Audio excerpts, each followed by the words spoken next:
আমানতু বিল্লাহ ওয়া মালাইকাতিহি ওয়া কুতুবিহি ওয়া রুসুলিহি ওয়াল ইয়াউমিল আখিরি ওয়াল কদরি খাইরিহি ওয়া শাররিহি মিনাল্লাহি তাআলা ওয়াল বাসি বাদাল মাউত।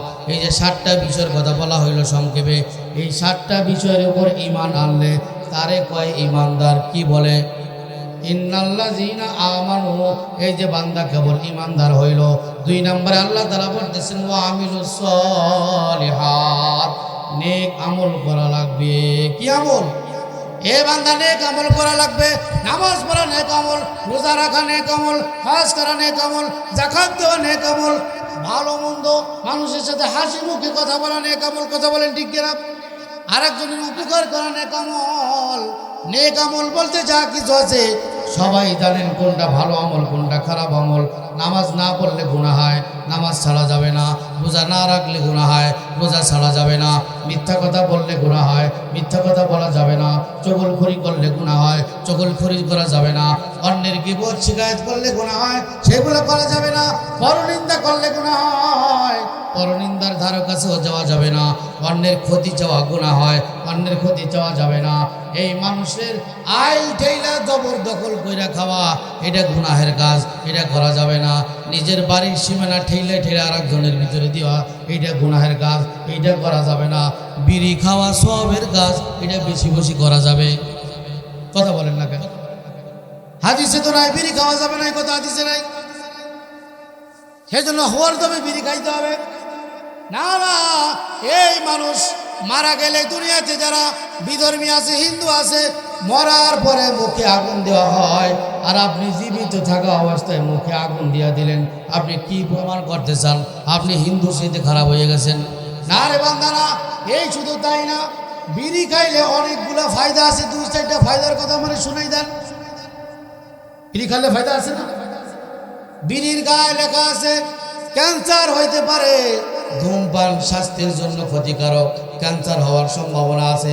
আরে মিয়া, এর ফায়দা তো তার গায়ের উপরে লেখা আছে। তারপর আপনি বলতেছেন ওয়ালা তুলকু বিআইদিকুম ইলা তাহালুকা। আল্লাহ তাআলা বলতেছেন নিজেকে যাই না শুই না ধ্বংসের দিকে ঠেলে দিও না, সম্পূর্ণ হারাম। বিড়ি খাইলে আপনার শরীরের উপকার হওয়ার 1% কোনো সম্ভাবনা নাই।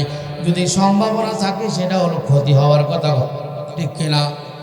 এ বাবা, আমি বিড়িখোরের বিরুদ্ধে যাইয়া আপনার জাহান্নামে আমি ঠেলতে চাই না। তবে আল্লাহ তাআলা বলতেছেন বান্দারে, তোমার শরীরটারে তুমি নষ্ট করো না।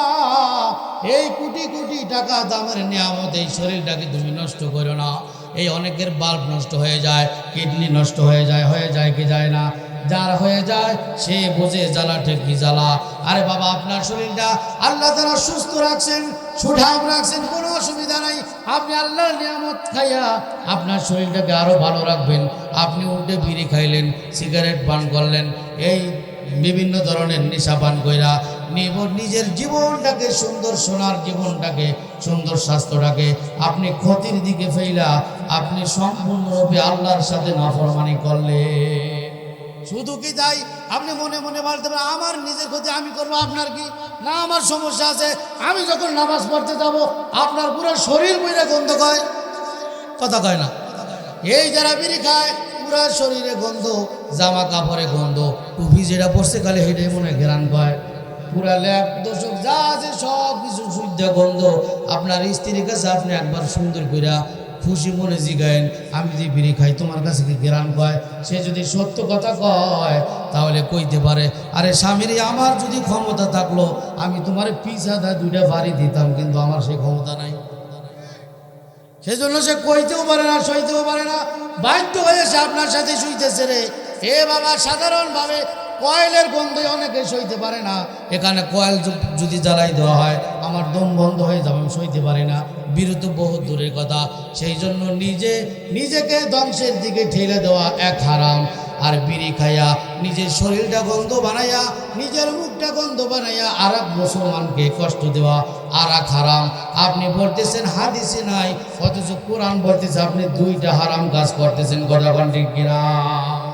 সেই জন্য বাবা ধারে কাছে যায়েন না। যত গুনাহের কাজ আছে সবগুলো ছেড়ে দেন।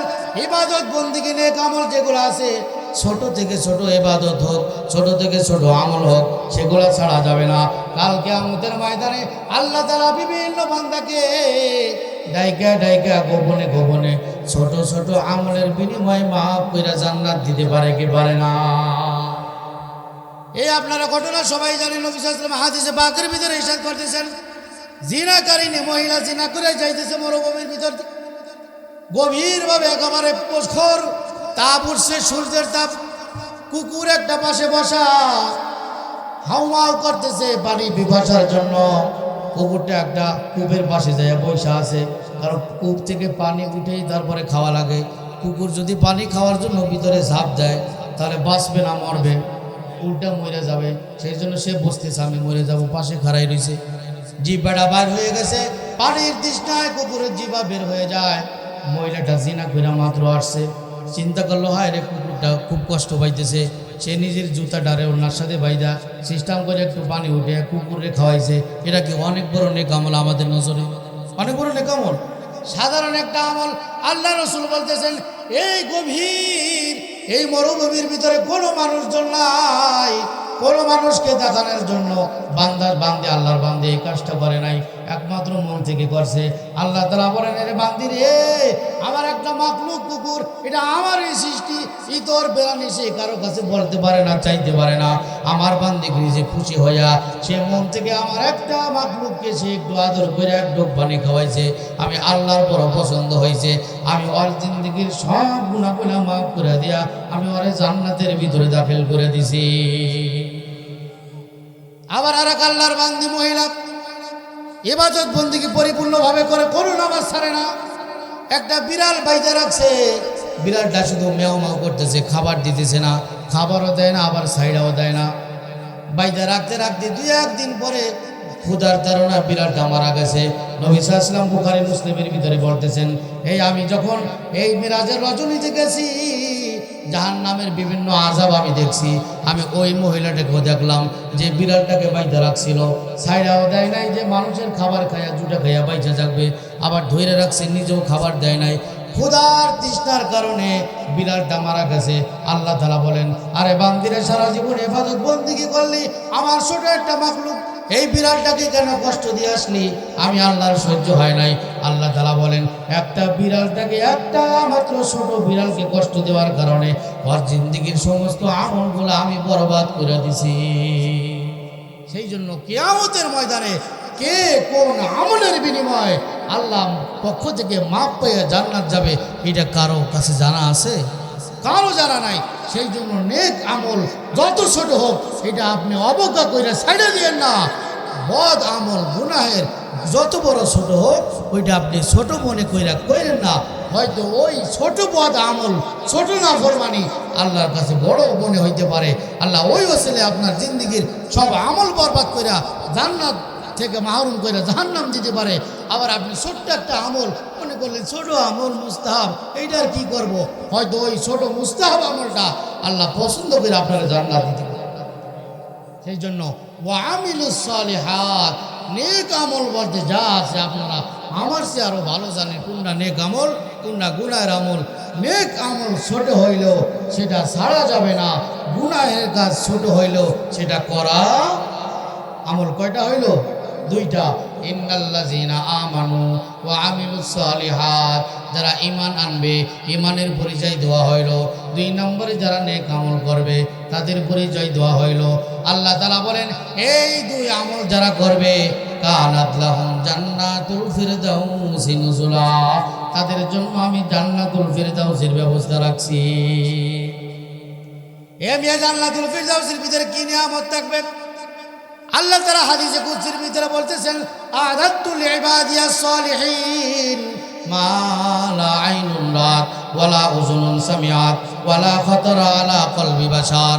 আল্লাহ তাআলা নিজে বলতেছেন, এই জান্নাতের ভিতরে আমি এমন নাজ নিয়ামত রাখছি, মা লা আইনুন রাত, দুনিয়ার কোন চক্ষু ওই নিয়ামত জীবনে দেখার সৌভাগ্য হয় নাই। ওয়ালা উযুনুন সামিআত, দেখে তো নাই বলে কানে শুনছেনি, না না। আল্লাহ তাআলা বলেন, এমন নিয়ামত আমি রাখছি ওইটা আমার কোনো বান্দা কানেও শ্রবণ করে নাই। শুধু তাই না, ওয়ালা খতরা আলা কলবি বাশার। আল্লাহ তাআলা বলেন কোন বান্দা সেটা অন্তরে কল্পনাও করতে পারে না। সুবহানাল্লাহ। তারপরে বলতে পারেন তাহলে কোরআন এবং হাদিসের ভিতরে জান্নাতের যে নিয়ামতের কথা শুনি সেটা কি? আর এটা হলো স্যাম্পল। জান্নাতের ভিতরে যেটা আছে সে আল্লাহ তাআলা গোপন রাখছেন, লুকায় রাখছেন। কি পরিমাণ নাজ নিয়ামত আল্লাহ দিবেন, সেই জন্য আল্লাহ তাআলা জান্নাতের যে নিয়ামতের কথা উল্লেখ করছেন কোরআনের ভিতরে, তার আগে আল্লাহ তাআলা মাসাল শব্দ ব্যবহার করছেন।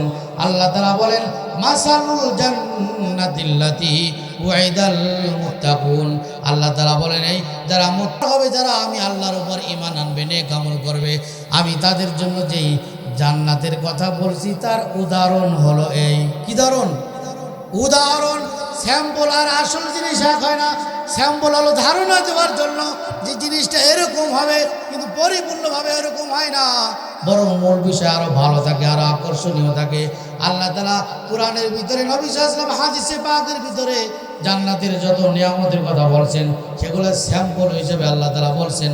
আল্লাহ বলেন মাসালুল জান্নাতিল্লাতী ওয়াইদাল মুত্তাকুন ফিহা আনহারুম মিন মাইন গায়রি আসিন ওয়া আনহারুম মিন লাবানিন লাম ইয়াতাগায়্যার তা'আমুহু ওয়া আনহারুম মিন খামরিল লাযযাতিল লিশারিবিন ওয়া আনহারুম মিন আসালিম মুসাফফা।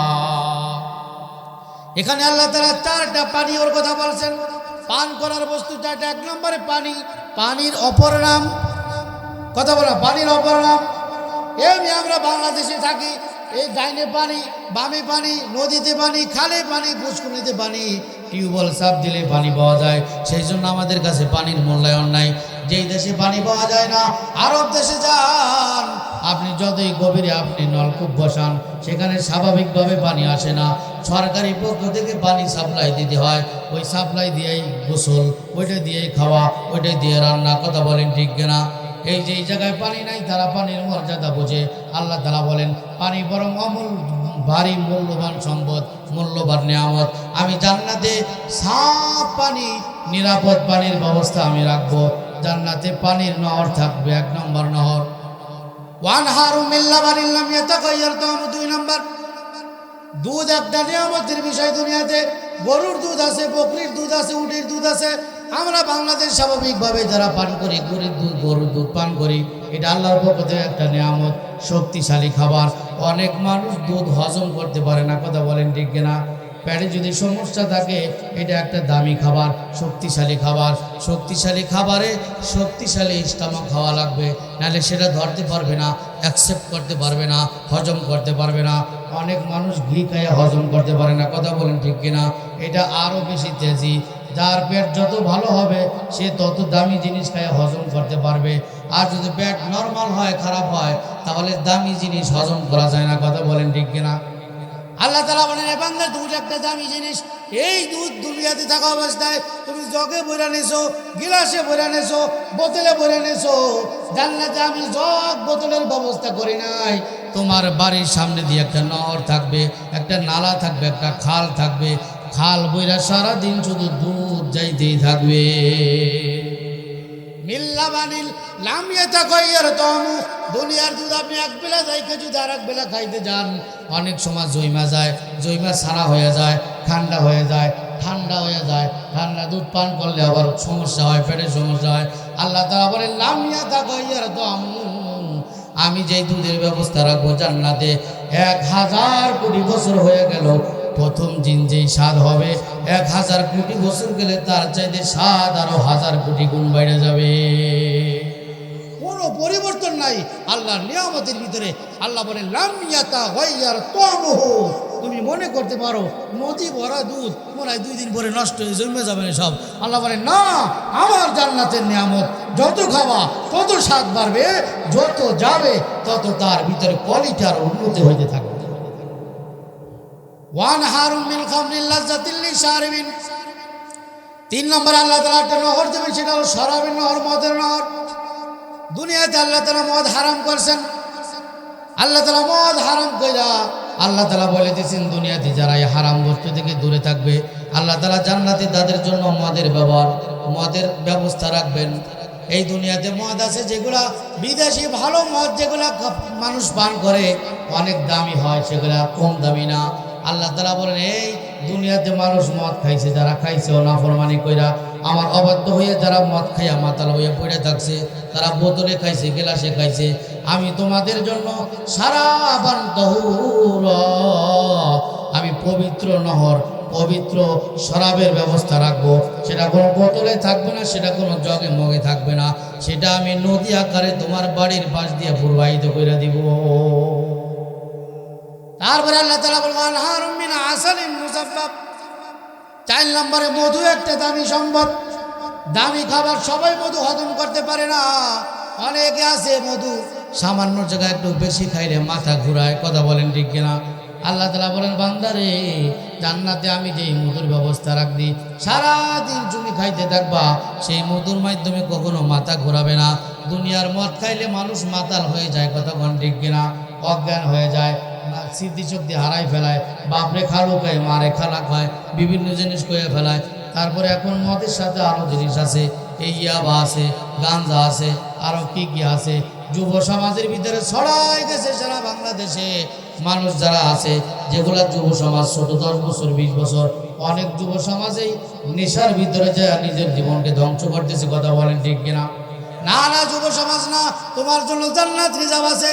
এই নিশা দ্রব্য পালন করে তুমি জান্নাতটাকে খোয়াও না। আল্লাহ তাআলা তোমার জন্য হাজার ধরনের নিয়ামত রাখছে। তুমি 1 টাকার 2 টাকার এই সাদা মাথা খাইয়া তোমার চিরস্থায়ী জান্নাত তুমি হারায়ও না।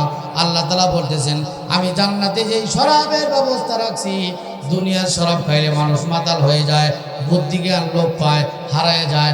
লা ইউসাদ্দাউনা আনহা ওয়ালা ইউনজাফুন। আল্লাহ তাআলা বলেন, আমি জান্নাতের ভিতরে যে শরাবের ব্যবস্থা করব, সেটা খাইলে মাথাও ঘুরবে না, মানুষ মাতালও হবে না। এরকম আরো হাজারো নিয়ামত আছে। সবচাইতে সর্বশ্রেষ্ঠ জান্নাতের ভিতরে যেই নিয়ামত হবে, সেটা হলো সরাসরি আল্লাহ তাআলার সাক্ষাৎ জান্নাতের ভিতরে পাওয়া যাবে। সারাটা জীবন যার ইবাদত বন্দেগী করলাম, দুনিয়াতে কোনো মানুষ চামড়ার চোখ দিয়ে জীবনে আল্লাহর দেখার সুযোগ পাইছে? মুসা আলাইহিস সালাম আল্লাহর দেখবার চাইছিল। আল্লাহ বলতেছে, লান তারানি, পারবা না মুসা। আল্লাহ বলেন, তারপরে একটু দেখা দাও। আল্লাহ বলেন, দেখ পারিস? বলে হ্যাঁ। তাহলে ওই যে পাহাড় আছে, ওয়ালা কিনিং জোর ইলাল জাবাল ফাইনিস তাকাররা মাকানা ফাসাউফা তারানি। ওই যে পাহাড় আছে, একটা পাহাড়ের দিক তাকাও। যদি তাকাইয়া ঠিক থাকা পারো তাহলে দেখা পারবা। তোমার যদি পরীক্ষা হইতেছে এখন। আল্লাহ তাআলা নূরে তাজাল্লি থেকে কয়েক কোটি ভাগ থেকে মাত্র 1 কণা নূরে তাজাল্লি পাহাড়ের উপর ঢালছেন। মুসা আলাইহিস সালাম সহ তার 70 জন সঙ্গী সব বেহুশ হয়ে পড়ে রয়েছে। নূরের এত পাওয়ার। এই যে বাতি আছে না, বাতি, এই যে কম পাওয়ার দিকে চাওয়া যায়। বাতির পাওয়ার যদি বেশি হয় তাহলে কি করা যায় না, ওইদিকে চাইলেও আপনি আধা মিনিট চাই থাকলে 5 মিনিট কিছু দেখবেন না। কথা বল ঠিক কিনা? আপনি যখন চাবেন আপনার জ্যোতিটা কাইরে নেবে। আল্লাহর নূরে তাজাল্লির এই পরিমাণ শক্তি, জ্যোতি দিয়া আল্লাহর নূর মারছে, সামান্য নূর, তার জ্যোতি ওইটা নিয়ে ফেলাইছে, বেহুশ হয়ে গেছে। ওইটা আল্লাহর দরবারে দোয়া করতেছে, আল্লাহ আমি যেটা করছি ভুল করছি, আমি আর জীবনে তোমার দেখবার চাই না, তবে দেখার সুযোগ আসেনি। আল্লাহ বলেন, অবশ্যই কিয়ামতের ময়দানে আমি আমার প্রত্যেকটা জান্নাতি বান্দার সাথে আমি নিজে যাই দেখা করব। একটা ময়দান, এই যে মাহফিল না, এই মাহফিলের মতো একটা ময়দান আল্লাহ তাআলা কিয়ামতের ময়দানে কাম করবেন। তার নাম হলো মাজিদ ময়দান। কি ময়দান? সুবহানাল্লাহি ওয়া বিহামদিহি। জান্নাতের নিয়ামত রাতকে রাত বললে শেষ হবে না। সর্বশ্রেষ্ঠ নিয়ামত আল্লাহ তাআলার দিদার। আল্লাহ তাআলা বলতেছেন, কিয়ামতের ময়দানে আমি জান্নাতীদেরকে জান্নাতি ঘোষণা, জাহান্নামীদেরকে জাহান্নামী দেওয়ার পরে সব ফয়সালা যখন হয়ে যাবে, এখন আমি আমার জান্নাতি বান্দাদেরকে বলবো, যাও ওই যে মাজিদ ময়দান যেখানে আছে, আদম আলাইহিস সালাম থেকে নিয়ে কিয়ামতের সর্বশেষ যে মুমিন বান্দা আসবে, প্রত্যেকটা জান্নাতি ব্যক্তি ওই ময়দানে আসবে। বোঝা গেল ওই ময়দানটা আমাকে মাথা করার মতো ময়দান। কথা বলেন না কেন? না বিশাল বড়? কি পরিমাণ বড় ময়দান আমি এটা বলে শেষ করে দেব। আল্লাহ রাসূল সাল্লাল্লাহু আলাইহি ওয়াসাল্লামের কাছে জিবরাইল আলাইহিস সালাম আসছেন। আয়েশা বলতেছেন, ইয়া রাসূলুল্লাহ, ইয়া হাবিবাল্লাহ, একটা জিনিস হাতে নিয়ে জিবরাইল আলাইহিস সালাম আসছেন। আল্লাহ রাসূল জিজ্ঞেস করলেন, ভাই জিবরিল, তোমার হাতে এটা কি? তখন জিবরাইল আলাইহিস সালাম বলতেছেন, এটা হলো একটা কি বলে, ওই যে মানচিত্র। বলে কিসের মানচিত্র? বলে আল্লাহ তাআলা মুমিন বান্দাদের সাথে জান্নাতের ভিতরে সাক্ষাৎ দিবেন, সরাসরি তাদের সাথে দেখা করবেন একটা ময়দানে। সেই ময়দানের মানচিত্র আমি নিয়ে আসছি। বলে ময়দানটা কত বড়? তখন জিবরাইল আলাইহিস সালাম বলতেছেন, আপনি কি শুনতে চান? বলে আমি শুনতে চাই। বুখারী মুসলিমের হাদিসে পাকের ভিতরে আসছে, নবী সাল্লাল্লাহু আলাইহি ওয়াসাল্লাম বললেন, হে জিবরিল তুমি বলো সেই মসজিদ ময়দানটা কত বড় হবে? তখন জিবরিল আলাইহিস সালাম নবী সাল্লাল্লাহু আলাইহি ওয়াসাল্লামের কাছে বর্ণনা করতেছেন, বলতেছেন, ইয়া রাসূলুল্লাহ, ইয়া হাবিবাল্লাহ, আমি আল্লাহর দরবারে যেয়ে বললাম, হে আল্লাহ তাবারক ওয়া তাআলা, আমাকে আপনি 600 ডানা দিয়েছেন। কয়শো ডানা? জিবরিল আলাইহিস সালামের দুই পাশে 600 ডানা আছে, 300 করে 600 ডানা। 600 ডানার এক ডানার ভিতরে এই পরিমাণ শক্তি আছে, পুরা 7 তবক জমিনকে এক ডানা দিয়া খোসা দিয়া আসমানের সাথে সামান্য সময়ের ভিতরে মিশাই ফেলাইতে পারে। তাহলে বোঝা গেল আমাদের মতো শক্তি, কি পরিমাণ শক্তি এক ডানায়। তো বলতেছে আল্লাহ তাআলা, আমি জীবনে আমার 600 ডানার ব্যবহার করি নাই, আমার ডানার শক্তিটা পরীক্ষা করবার জন্য আপনি। আল্লাহ তাআলা বলেন, জিবরিল তুমি কি তোমার ডানার শক্তি পরীক্ষা করতে চাও? বলে হ্যাঁ করতে চাই। তখন আল্লাহ তাআলা বলেন, যাও আমার জান্নাতগুলো জাহান্নামগুলো একটু ঘুরে আসো। জিবরিল আলাইহিস সালাম আল্লাহ তাআলার জান্নাত জাহান্নামগুলো কোনা কানা যা আছে সব জায়গাতে ঘুরে এসে আল্লাহর দরবারে আসছে। বলে আল্লাহ রে, কি ঘুরাইলাম? আমি তো সব জায়গা ঘুরলাম, আমার তো কয়েক ডানার শক্তি এখনো ঘুরাই নাই, সব ডানা ঘুরে নিয়েছে। বলে তুমি তোমার প্রত্যেকটা ডানার শক্তি পরীক্ষা করতে চাও? বলে আমি পুরো সব ডানা পরীক্ষা করব। আল্লাহ তাআলা বলেন, তাহলে যাও, আমি জান্নাতের ভিতরে আমার যেই বান্দারা, আমি যাদের সাথে আমি সাক্ষাৎ করব, সাক্ষাতের যে ময়দান হবে, মাসজিদ ময়দান হবে, ওই মাসজিদ ময়দানটা একটু ঘুরে আসো যায়। জিবরিল আলাইহিস সালাম বলেন, ইয়া রাসূলুল্লাহ, ইয়া হাবিবাল্লাহ, আমি সেই মাসজিদ ময়দানটা ঘোরা শুরু করলাম। ঘুরতে ঘুরতে ঘুরতে ঘুরতে আমার শুধু আমি ডানা ছাড় দিছি, এক এক ডানার শক্তি শেষ হয়ে যায়। এক এক ডানা ছাড়তে ছাড়তে আমার 100 ডানার শক্তি শেষ হয়ে গেছে। আমি তারপরে আরও 100 ডানা আবার ছাইড়া দিলাম, 200 ডানার শক্তি শেষ হয়ে গেছে। আমার ওরা শেষ হইতেছে না, আমি উঠতেছি, মাসজিদ ময়দানের কোনো কুল কিনারা পাই না। 200 ডানার শক্তি শেষ হয়ে গেছে, আরও 100 ডানা ছেড়ে দিছি, 300 ডানার শক্তি শেষ। এভাবে ছাড়তে ছাড়তে 400, 500, 600 ডানার শক্তি সব শেষ কইরা আল্লাহর দরবারে আইসা আরশের নিচে সিজদায় পড়ে গেছে। আল্লাহ, আমি আর উঠতে পারতেছি না, আমার 600 ডানার সব তো শক্তি কি হয়ে গেছে, শেষ হয়ে গেছে, আর ঘুরার ক্ষমতা আমার নাই। তবে আল্লাহ তোমার কাছে আমি জিজ্ঞাসা করতে চাই, তুমি যে মাসজিদ ময়দান, যে ময়দানে জান্নাতীর সাথে দেখা করবা, ওই ময়দানে আমি কি পরিমাণ উঠলাম? আল্লাহ তাআলা বলেন, তুমি কি কোনো কুল কিনারা এখনো খুঁজে পাও নাই, মাথা টাথা পাও নাই? বলে না আল্লাহ, আমি শুধু উঠলাম, আমি কোনো আগা মাথা পাইলাম না। আল্লাহ তাআলা বলেন, জিবরিল রে, আমি যে ময়দানে আমার জান্নাতি বান্দাদের সাথে সাক্ষাৎ করব, ওই ময়দানের একটা কোনাও তুমি উড়ে এখনো শেষ করতে পারো না। এই বিরাট বড় ময়দান, বিরাট বড় ময়দান, কি পরিমাণ বড় ময়দান হবে আল্লাহ তাআলাই ভালো জানে। কোটি কোটি উম্মত সব আল্লাহর বান্দারা সামনে থাকবে। এইভাবে আল্লাহ তাআলা স্টেজ কায়েম করবেন, স্টেজের ভিতরে লক্ষাধিক চেয়ার থাকবে। আল্লাহ তাআলা বাবা আদম আলাইহিস সালাম থেকে নিয়ে আমাদের নবী পর্যন্ত যত নবী এবং রাসূল আছেন, তাদের প্রত্যেকের জন্য এক একটা চেয়ার বরাদ্দ থাকবে। সুবহানাল্লাহ ওয়া বিহামদি। সব চেয়ারে সমস্ত নবী এবং রাসূল বসা আছে, কোনো চেয়ার ফাঁকা নাই। মাঝখানে মাত্র 3টা চেয়ার ফাঁকা আছে। লক্ষ কোটি উম্মত, লক্ষ কোটি বান্দারা চাই আছে, সব চেয়ারের ভিতরে মানুষ বসা আছে, নবী রাসূল বসা আছে। 3টা চেয়ার ফাঁকা, এই চেয়ারগুলোতে কে বসবে? হঠাৎ করে নাম ঘোষণা হইল, এখন আপনাদের সামনে চেয়ারের অলংকার আসন করবেন। এখন আপনাদের সামনে বিশেষ অতিথিরা আসন অলংকার করবেন। হযরত দাউদ আলাইহিস সালাম, তিনাকে আল্লাহ তাআলা এই পরিমাণ সম্মান এবং মর্যাদা দিয়েছিলেন এবং তার কণ্ঠটাকে আল্লাহ তাআলা এত মধুর করছিলেন। দাউদ আলাইহিস সালাম যখন দুনিয়াতে বৈশা, ঘরে বৈশা, নদীর পাড়ে বৈশা যখন তিনি জাবুর কিতাব তিলাওয়াত করতেন, সমুদ্রের মাছগুলা তার তিলাওয়াত শোনার জন্য কিনারে আইসা ভিড়া থাকতো। তিনি যেই জায়গায় বসে তিলাওয়াত করতেন, আকাশ দিয়ে যদি কোনো পাখি উড়ে যাইতো, তার মধুর সুমধুর কণ্ঠের সেই জাবর তেলাওয়াত শোনার জন্য পাখিগুলো আইসা সেখানে ভিড় করতে থাকতো। এই পরিমাণ তার কণ্ঠের ভিতরে আল্লাহ তাআলা মাধুর্যতা দিয়েছিলেন। বিশেষ অতিথির চেয়ারে তিনি বৈশা পড়লেন। চেয়ার কয়টা ফাঁকা আছে? 2টা ফাঁকা আছে। এক চেয়ারে দাউদ আলাইহিস সালাম বসে পড়ছেন, দুই চেয়ার ফাঁকা আছে, মানুষ অপেক্ষা করতেছে কি ব্যাপার, দুই চেয়ারে আর কে কে বসবে। হঠাৎ করে নাম ঘোষণা হয়েছে, এখন আপনাদের সামনে আগমন করতেছেন বিশেষ অতিথি, প্রধান অতিথি, সর্বকালের সর্বশ্রেষ্ঠ মহামানব জনাবে মুহাম্মদুর রাসূলুল্লাহ সাল্লাল্লাহু আলাইহি সাল্লামকে আল্লাহ তাআলা প্রধান অতিথি বানাইয়া কিয়ামতের ময়দানে ওই চেয়ারে বসাইয়া সমস্ত মানুষের সামনে সম্মানিত করবে। প্রধান অতিথি হবেন জনাবে মুহাম্মদুর রাসূলুল্লাহ, তিনি বৈশা পড়বেন, মানুষ খুশিতে আত্মহারা হয়ে থাকবে। তারপরে আল্লাহ তাআলা অপর একটা চেয়ার ফাঁকা আছে, মানুষ আরো অপেক্ষা করবে এই চেয়ারটা কে বসবেন। সর্বশেষ ঘোষণা আসবে, এখন সভাপতি আসতেছেন, পুরা ময়দানের জান্নাতের সমস্ত মুমিন বান্দা এই ময়দানের সভাপতি হবেন স্বয়ং আল্লাহ পাক রব্বুল আলামিন। তিনি আয়েশা সভাপতির আসনে বসে পড়বেন, সরাসরি আল্লাহকে দেখা যাবে। আল্লাহ রসুল বলতেছেন, সাতারাউনা রাব্বাকুম কামা তারাউনা হাযাল লাইল লাইলাতুল বদরি ফিল কমার। আল্লাহ রসুল বলতেছেন, তোমরা কিয়ামতের ময়দানে জান্নাতের মাজিদ ময়দানে আল্লাহ তাআলাকে ওইভাবে দেখতে পারবা দুনিয়াতে তোমরা যেইভাবে পূর্ণিমার চাঁদকে দেখতে পাও। পূর্ণিমার চাঁদ দেখতে কারো অসুবিধা হয়, কোনো ঠেলা ঠেলি লাগে যে তুই একটু হইল না, তারপরে আমি দেখি।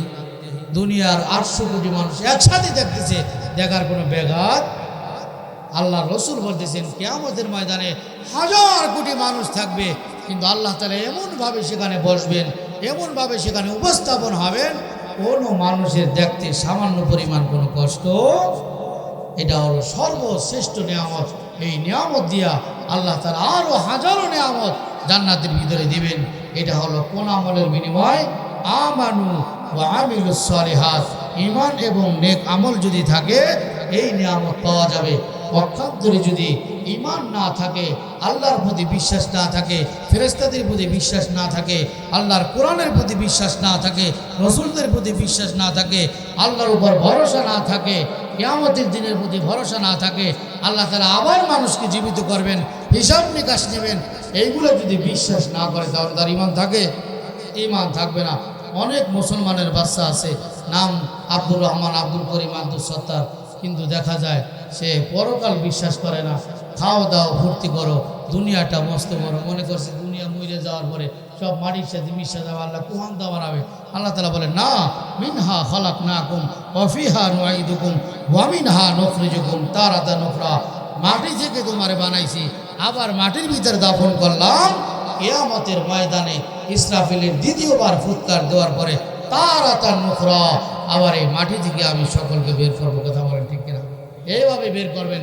এগুলোর প্রতি বিশ্বাস স্থাপন না করলে ঈমান হারা হয়ে যায়। আর নেক আমল যেগুলো আছে সেগুলো যদি না করে, নামাজ ফরজে আইন পড়লাম না, আল্লাহ এমনি জান্নাত দান করবে। আল্লাহ তো আমাকে জমে ঠেকছে নাকি? অনেক ঠেকছে, কোনো ঠেকা নেই আল্লাহর কাছে।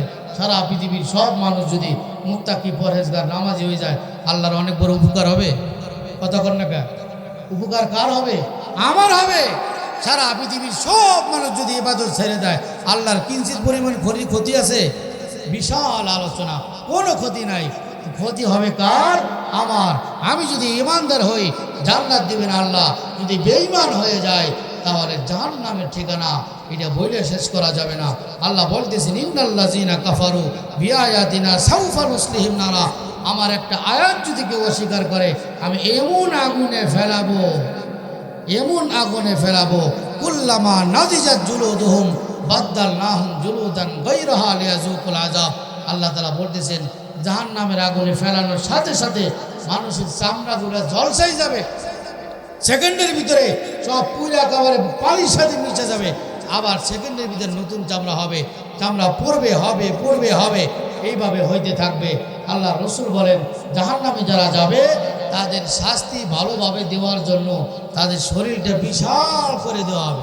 বিশাল করে বলে কি পরিমাণ হবে? এক কাত থেকে আর এক কাত, মা বাইনাল মানকা বাইনি মাসিরাতা সালাসাতি আইয়াম। এই যে এক কাত থেকে আর এক কাত যাইতে একটা ঘোড়া যদি 3 দিন দৌড়ায়, যেই পরিমাণ অতিক্রম হয়, যেই পরিমাণ পথ হয়, যেই পরিমাণ লম্বা হয়, অত পরিমাণ জায়গা হবে শুধু 2 কান্দের মাঝে। কয় কান্দের মাঝে? দুই কান্দের মাঝে 3 দিন পরিমাণের রাস্তা, তার মানে কমপক্ষে একটা ঘোড়া দৌড়াইলে কয় মাইল যেতে পারে 3 দিনে? হ্যাঁ, এক সময় যদি দায় দিছে, এক সময় লম্বা হবে যদি এই কাজ থেকে আর এক কাজ, কি পরিমাণ শরীর হবে। এত বড় শরীরে যখন আগুন লাগাবে, আগুনটা একটু ডক করে লাগবে, ভালো করে, হ্যাঁ লাগবে। আল্লাহ বলেন কেন লাগাবো জানো? কারণ আল্লাহ তাআলা বলেন আমি তোমাদের কাউকে আমি জাহান্নামের জন্য সৃষ্টি করছিলাম না, কিন্তু তোমরা বাধ্য হইয়া আমার ইবাদত বন্দেগী করে না কইরা আমার নাফরমানি যখন করছো, আমি বাধ্য হইয়া তোমাদেরকে জাহান্নামে দিলাম। অনেক বাহানা করছি, কোনো বাহানা কাজ হয় নাই। সেই জন্য আমরা সবাই জাহান্নামে যাইতে চাই। কোথায় যাইতে চাই? জান্নাতে যাইতে হলে আমল করা লাগবে দুইটা, 1 নম্বরে ঈমান, 2 নম্বরে নেক আমল। কথা বুঝা পারছেন তো ইনশাআল্লাহ? এই দুই বিষয় ঠিক রাখেন, ঈমানগুলা ঠিক রাখেন, আকীদা ঠিক রাখেন, নামাজ কালাম রোজা তাহলিল যা আছে কোনোগুলো ছাইড়েন না। একবার চোখ বন্ধ হয়ে গেলে দ্বিতীয়বার এই চোখ খোলার শক্তি পৃথিবীর কারো। একবার যদি ভিতরের এই রুহটা চলে যায়, দ্বিতীয়বার এই রুহ আসার কোনো সুযোগ। একবার কেউ যদি মসজিদের খাটে শুয়ে পড়ে, দ্বিতীয়বার নিজের খাটে শোয়ার কোনো সুযোগ। সেই জন্য মসজিদের খাটে শোয়ার আগেই নিজের খাটে থাকতেই ঈমান আমলগুলা তৈরি কইরা জান্নাতের অধিকারী হওয়ার আল্লাহ তাআলা আমাদের সকলকে তৌফিক দান করুক। সকলে বলি আমিন।